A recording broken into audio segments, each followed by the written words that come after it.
Assalamualaikum warahmatullahi wabarakatuh. Hai, bertemu lagi di Tengkuruk Channel, Tengkuruk Video Reaction guys. Seperti mana yang saya telah janji, yang video satu lagi, ini adalah video yang kedua berkaitan dengan sejarah Ganyang Malaysia yang part kedua guys.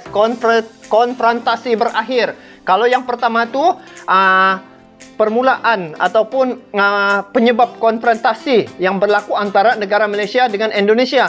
Yang part ini adalah konfrontasi telah berakhir. Itu yang saya bagi tahu yang part pertama tu ataupun video yang pertama, bahwa wajib tonton 1, 2 dan juga ada yang ketiga nanti. Akan ke depan ni ada lagi satu video guys. Kita mau tengok untuk dia punya sejarah ni guys, sebab kita sebagai generasi terbaru ni perlu mengetahui sejarah guys, supaya kita tidak bingung-bingung guys, tidak berkecamuk, tidak bertelingkah, sebab kita tidak paham sejarah lah guys. Kita saling menyalahkan antara negara-negara jiran kita guys, saudara kita sendiri, serumpun guys, Melayu serumpun. Oke guys, jadi tanpa membuang masa, jom kita saksikan video part kedua untuk Ganyang Malaysia ya. Ganyang Malaysia part 2, konfrontasi berakhir guys. Oke. Domino. Pada tahun 1960-an, 1960. Asia Tenggara diguncang dengan dua peperangan, yakni Perang Vietnam. New communist campaign in Vietnam continues. Just after midnight their time. It seems now more certain than ever that the bloody experience of Vietnam is to end in a stalemate. Dan yang jarang diketahui oleh dunia, perang antara Indonesia dan Malaysia, atau sering disebut sebagai konfrontasi. Konfrontasi. Sukarno's military campaign against Malaysia began 1 year ago. President Sukarno has steadily built up his nation's armed forces. Once British troops are committed, their support involves a good deal more than the odd helicopter dropping rations. The Australians, too, have come north to watch the coast and the intentions of Indonesia. Kedua negara memiliki alasan untuk mencurigai satu sama lain. Namun, pada tahun 1963, Indonesia mengumumkan untuk menyerang terlebih dahulu. Sejenak, Indonesia memiliki keuntungan jumlah populasi dan angkatan bersenjata yang dapat dengan mudah menaklukkan Malaysia. Tapi, Indonesia gagal mencapai hal tersebut. Mengapa? Mengapa guys? Mengapa? Ramainya tentera, mengapa gagal? Jom kita sambung saksikan. Stay tune. Operasi militer.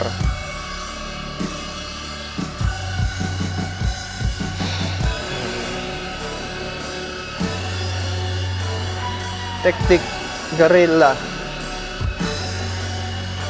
Subversi.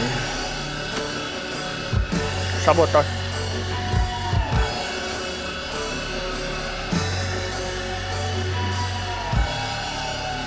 Konfrontasi total, pengkalan militer asing. Konfrontasi bahagian 2, perang dan resolusi. Oke guys, jom kita hayati bersama guys. Christopher Witosudarmo, Torik Riza. Oke, ini bab 1, konteks geopolitik. Wow. Dari segi korban jiwa, konfrontasi memang tidak sesengit perang Vietnam. Namun, hasil dari konflik tersebut akan sangat menentukan arah dari perang dingin. Indonesia serta Malaysia terletak di rute perdagangan penting, yakni di Selat Malaka dan Selat Sunda. Wah, betul guys. Selat Melaka ini merupakan satu laluan suatu masa dulu dan mungkin sampai sekarang juga, memang sampai sekarang adalah laluan utama untuk lintasan kapal-kapal pedagang ya, untuk laluan antara bangsa ini Selat Melaka nih ya. Sama Selat Sunda. Seperti Vietnam, konfrontasi terjadi lebih dekat dengan negara persemakmuran, yakni Australia serta Selandia Baru. Wow, negara-negara lain pun faktor geografis. Negara lain pun dihantam juga oleh Inggris guys. Jom saksi, jom sambung. Ini menjadi bahan pertimbangan bagi Inggris serta AS untuk mewaspadai nasib kedua negara Asia Tenggara tersebut. Apabila keduanya jatuh ke tangan blok komunis, perdagangan internasional yang mengandalkan pelayaran dapat dengan mudah dikuasai. Atau, lebih parahnya lagi, negara persemakmuran lain dapat menjadi target empuk di kedepannya. Oh. Sementara itu, Indonesia justru khawatir bahwa posisi yang strategis ini malah menjadikan dirinya sebagai target dari imperialisme. Dalam hal ini, Malaysia bisa saja menjadi kaki tangan dunia barat yang hendak memecah belah Indonesia. Wow. Di tahun 1950-an misalnya, Indonesia tengah melawan pemberontakan Pemerintahan Revolusioner Republik Indonesia atau PRRI di Sumatera. PRRI. Alih-alih membantu Indonesia, Malaysia malahan menampung beberapa pemberontak PRRI di negaranya. Lebih parah lagi, sekutu Malaysia, Inggris, secara aktif mendukung pemberontakan ini. Dengan pengalaman-pengalaman seperti ini, pemersatuan Malaysia dengan Sabah dan Sarawak ditolak sekuat mungkin oleh Indonesia. Ketika konfrontasi dikumandangkan pada tahun 1963, Indonesia baru saja merebut Irian Barat dari tangan Belanda. Tentunya, pengalaman bertempur ini seharusnya menjadikan konfrontasi sesuatu yang mudah. Oh, menang ah. Namun, ada satu masalah genting.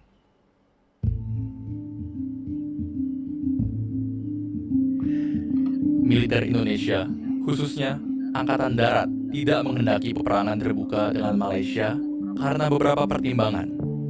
Pertama, tidak seperti Irian Barat, Malaysia mendapatkan perlindungan dari Inggris dan negara persemakmuran lain. Perang terbuka dengan Malaysia tentu akan mengepung Indonesia di antara Inggris di utara, serta Australia dan Selandia Baru di selatan. Oh, Kedua, itu sebabnya. perang terbuka dengan negara-negara barat juga akan mendorong Indonesia untuk mencari bantuan ke negara komunis lain, seperti RRC dan Uni Soviet. Dan hal itu akan menguntungkan kedudukan PKI dalam politik nasional. Namun, apabila TNI tidak menyerang Malaysia, reputasi militer dalam politik nasional dapat menurun. Lagi pula, militer juga khawatir akan banyaknya populasi etnis Tionghoa di Malaysia yang dicurigai memiliki hubungan dengan Partai Komunis Cina. Tanpa diketahui oleh TNI, Inggris pun sebenarnya enggan untuk berperang dengan Indonesia. Melihat betapa kacaunya dan banyaknya korban jiwa di Vietnam, Inggris merasa bahwa peperangan merupakan suatu hal yang harus dihindari. Apalagi kala itu, dia sudah kehilangan banyak wilayah jajahannya. Oh, oke, paham.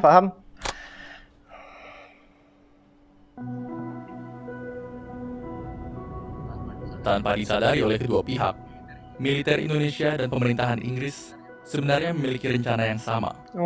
Keduanya akan tetap memperlihatkan komitmen mereka untuk menjaga kepentingan serta reputasi mereka. Namun, di saat yang sama, menghindari peperangan terbuka. Inggris hanya akan berfokus untuk mempertahankan wilayah Malaysia, sementara Indonesia akan menjaga intensitas serangan seminimum mungkin. Militer Indonesia juga melibatkan banyak milisi dan pasukan sukarela untuk mengurangi keterlibatan militer Indonesia. Salah satu dari milisi bentukan Indonesia adalah pasukan gerilya rakyat Sarawak atau PGRS dan pasukan rakyat Kalimantan Utara atau Parako yang didominasi oleh etnis Tionghoa di Kalimantan. Oke guys, bagus juga video-video macam nih kan kita dengar, kita dapat satu maklumat ataupun satu sejarah yang perlu kita ketahui. Sebelum ini kita tidak tahu, dengar-dengar macam itu saja. Macam ini penerangan jelas guys. Nanti video yang satu lagi guys, ada lagi lebih padu guys. Nanti tengok yang video yang ketiga. Ini yang video kedua nih. Adalah yang ketiga, tapi bukan daripada channel nih. Ada satu channel lagi. Nanti saya share di channel nih. Pertempuran pun terjadi, meskipun tidak sebesar yang ditakuti oleh Inggris. Indonesia memiliki beberapa cara untuk menyerang Malaysia. Wow, dari udara. British troops have been fighting in the so-called Indonesian confrontation. Indonesia's object is to overthrow the newly independent nation of Malaysia. forces using the classic methods of border infiltration and then subversion beyond.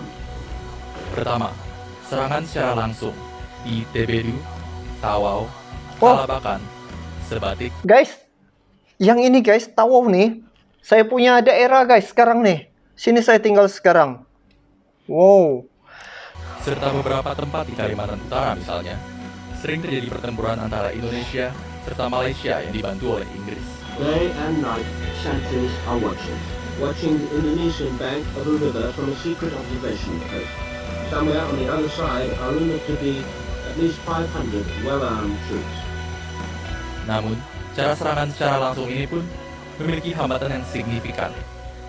Kalimantan yang dipenuhi dengan hutan yang masih lebat dan pembangunan yang masih terpusat jauh di Jawa sangat menghambat logistik dan persenjataan bagi pasukan di lapangan. Of a border which stretches for 1,000 jungle miles. Because of the closeness and the denseness of the jungle, which you feel is all around you, visibility is very seldom. Oh, jarak pandang. 20 yards in the jungle. Sebab hutan tebal. Lebih parah lagi, tidak ada peta yang mumpuni akan area operasi. Oh, tiada peta. Salah satu anggota TNI bahkan mengatakan bahwa satu-satunya peta Kalimantan yang diberikan bagi mereka hanyalah gambar yang disobek dari buku pelajaran sekolah. Oh, Karena sering menghadapi kegagalan, Indonesia pun mencoba taktik lain, sabotase dan pengeboman. Taktik ini banyak dilakukan di Singapura. oh Singapura. Serangan-serangan tersebut mendorong pemimpin di Singapura untuk mengecam tindakan Indonesia. Indonesia juga mencoba meyakinkan beberapa masyarakat Malaysia untuk melakukan revolusi di negaranya sendiri. Tetapi, hal ini tetap saja gagal karena kekurangan perlengkapan.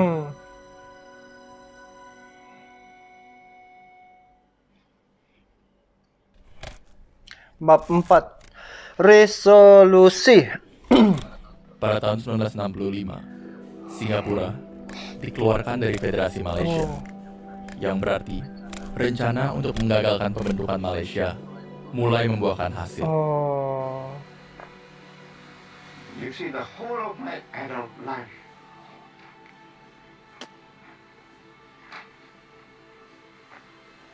Ini siapa nih? believed in Malaysian merger Penggabungan Malaysia. Saya and the unity setiap of these persoalan two terjadi dari territories. Malaysia dan Singapura.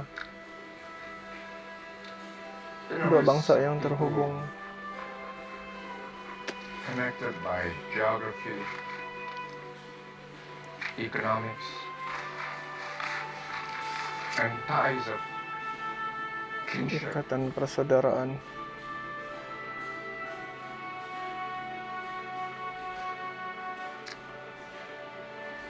Nangis dia? Would you mind if we stop for a while? Namun, Presiden Soekarno tetap tidak berhasil memenuhi ambisinya untuk mengganyang Malaysia. Telah terjadi percobaan kudeta di Indonesia. Kodeta? Dan dengan Apa ya demikian, kodeta? Seluruh prioritas pemerintahan dialihkan ke dalam negeri. Meski kudeta ini digagalkan, kekuasaan Presiden Soekarno berkurang sangat signifikan sebelum akhirnya digantikan dengan Presiden Soeharto. Soeharto. Presiden Soeharto mengambil langkah yang berbeda daripada Soekarno. Dia berdamai dengan Malaysia. Oh, di sini berdamai. Dan berupaya mengakhiri konfrontasi. Dan pada tanggal 11 Agustus 1966, 11 Agustus 1966. Kalimantan Mana sudah itu? yang dipenuhi dengan hutan yang masih lebat dan pembangunan yang masih terpusat jauh di 11 Agustus Nih. 1966, Indonesia dan Malaysia resmi berdamai. Oh, Periode konfrontasi pun berakhir. 11 Agustus 1966. Indonesia dan Malaysia resmi berdamai. Alhamdulillah, alhamdulillah. Berdamai guys. So, misi pembentukan Indonesia, PGRS dan Perakau dianggap sebagai kelompok komunis. Mereka dibantai TNI dan suku Kayak pada tahun 1967. Ribuan etnis Tionghoa yang tidak terlibat ikut dibantai dalam peristiwa berdarah ini. Peristiwa ini dikenal sebagai Mangkok Merah. Kedua Merini yang menjadi dalang dalam pengeboman gedung McDonald, Harun dan Osman dihukum mati di Singapura.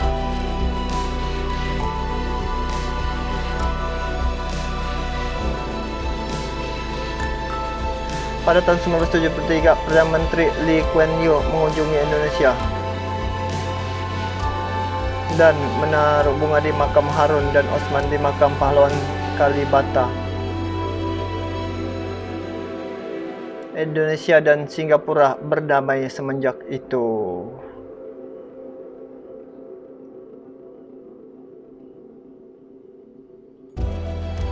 Oke guys, itulah tadi video sejarah Ganyang Part 2 konfrontasi berakhir. Yang part pertama tadi kita nampak adalah macam bertelingkah, memberontak dan juga macam bergigit lah antara Malaysia dengan Indonesia.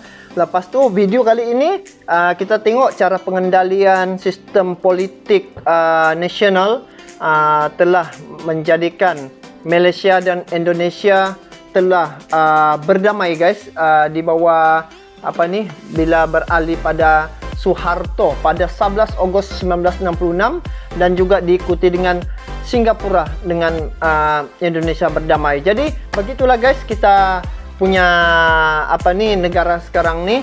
Kepada yang menonton video ni, harapnya dapat memahami situasi yang berlaku terdahulu. Jangan dibawa sampai sekarang guys. Kita adalah satu kepulauan ini, kepulauan Nusantara ni guys. Kita adalah saudara guys ya, saudara. Jadi buang yang keruh, ambil yang jernih, barulah kita punya hidup harmoni. Oke guys, ada lagi satu video. Rasanya video tu lagi keren selepas ni. Nantikan video itu. So, mohon maaf sekiranya ada kata-kata yang tersalah daripada saya. Mohon dimaafkan. Dan kepada yang menonton video ni, harap dapat memahami. Dan juga kepada yang belum subscribe channel ni, macam biasa guys, saya tidak mau sebut sudah. Oke, kita bertemu lagi di video akan datang. Semoga dengan perkongsian video macam ni kita dapat mengimbau kembali sejarah-sejarah dan kita mengambil pedoman. Apa yang kita dapat intipati daripada sini adalah musuh dalam selimut guys. Musuh dalam selimut amat parah guys. Paling jahat guys. Musuh dalam selimut. Kita nampak macam baik tapi ada dia punya rencana yang lain. So, ambil pengajaran begitu guys. So, itu saja. Assalamualaikum warahmatullahi wabarakatuh. Kita bertemu lagi di video akan datang. Stay tune. Nantikan video yang seterusnya guys. Bye.